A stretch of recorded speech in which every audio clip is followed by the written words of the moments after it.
As we all know, trying to find a new graphics card at anywhere close to MSRP is like trying to outrun a fart in an elevator. That being said, a lot of us PC builders find ourselves turning to used cards to try to use as a placeholder or to fill the gap until the GPU shortage is over, or at least better. So today I'm going to show you what you can look out for to decrease your odds of getting scammed buying a used graphics card.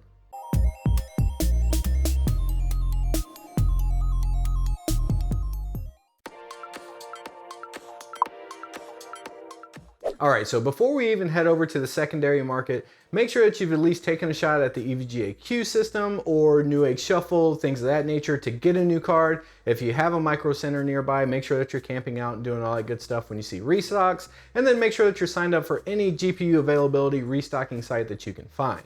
Another thing you should be doing is checking EVGA's B-Stock website and seeing if they have any used cards in inventory, as these come with a warranty and reduce your chances of getting scammed to zero even though you're buying a used graphics card. Alright, so now that we're on the secondary market, the first thing you should be looking for is buyer protection.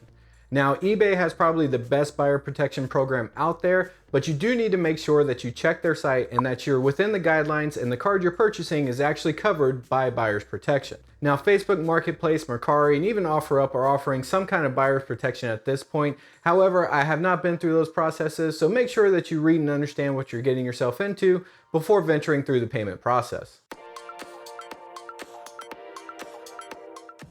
Secondly, before you purchase a used graphics card, you should thoroughly check out the profile of the seller. Now, two things come to mind that you should check out. That is the length of the account, especially for eBay, and also the feedback on the account. Now, if you see an account that's very new or has negative feedback, you should be very wary of purchasing a graphics card from that person. Now, a new account in and of itself right now isn't necessarily a deal breaker for me. I will usually allocate one of these things on the list to be a little bit suspicious even if I want to go ahead and purchase the card. Right now, new accounts are popping up, and if they don't meet the rest of the criteria on this list, I may roll the dice on them depending on pricing and having buyer's protection to back me up, because there are a lot of people right now trying to sell graphics cards for the first time because they know they'll get a premium price for them. Alright, now the third thing you should look at is the actual item being sold, or more importantly, the pictures of the item being sold. If you see a listing with just stock images that you can pull off the internet readily available, don't purchase that product because likely it's a scam. Just think about the last time you sold something online. Did you go look up a bunch of stock images and make your post? Or did you grab your cell phone out of your pocket, take a bunch of pictures, and then go ahead and post the item online for sale? Alright, so the fourth thing you should be wary of is price. So if the list price for something, like for example an RX 580 8GB card is going for $400 to $500 on eBay, you shouldn't expect someone to be selling a card for $100. Are you really that special that they just want $100 from you and that's it?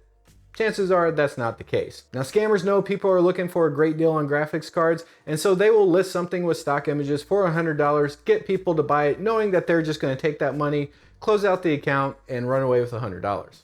So by and large, check and see where things are selling on eBay. You can look at sold listings, and if it's on the low end of the scale, that's fine. If it's on the high end of the scale and you want to purchase it, that's fine too. But if it's way under market and is not being sold by Danny from Nerd on a Budget, it's not for you.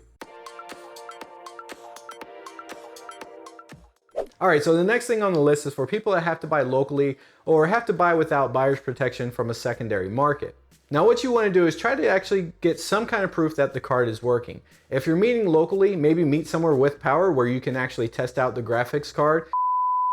Yeah, so the camera cut off there. But all that section was really saying is try to get some kind of verifiable proof.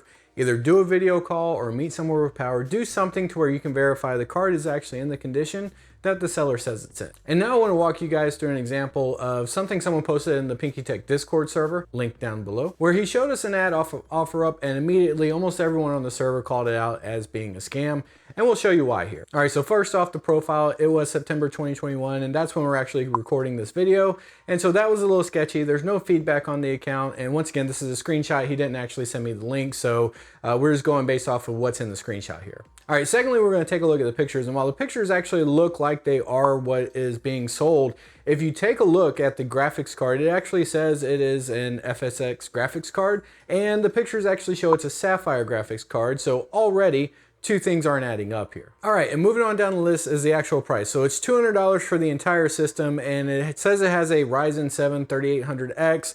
It has a graphics card that's a 2 gig graphics card that's not the one that actually looks like is in the photo. And also there's an Acer monitor on there. And then notice too, the cell phone number has been removed from there, but he wants you to contact him on his cell. And all that would be for $200. Now, keep in mind, your buyer's protection that you get for OfferUp only counts if you buy through OfferUp. If they're getting you to try to move the communications outside of the app that you're purchasing on or the platform that you're purchasing on, chances are it's a scam. They're just trying to get away from the buyer's protection, get your money, and take off. So I hope that example was helpful to you. If it was, make sure to hit a like and consider subscribing. If it wasn't, hit the dislike button twice. Join the Pinky Tech Discord server and join me on all my other socials. And as always, guys, I appreciate you watching, and I'll see you in the next video.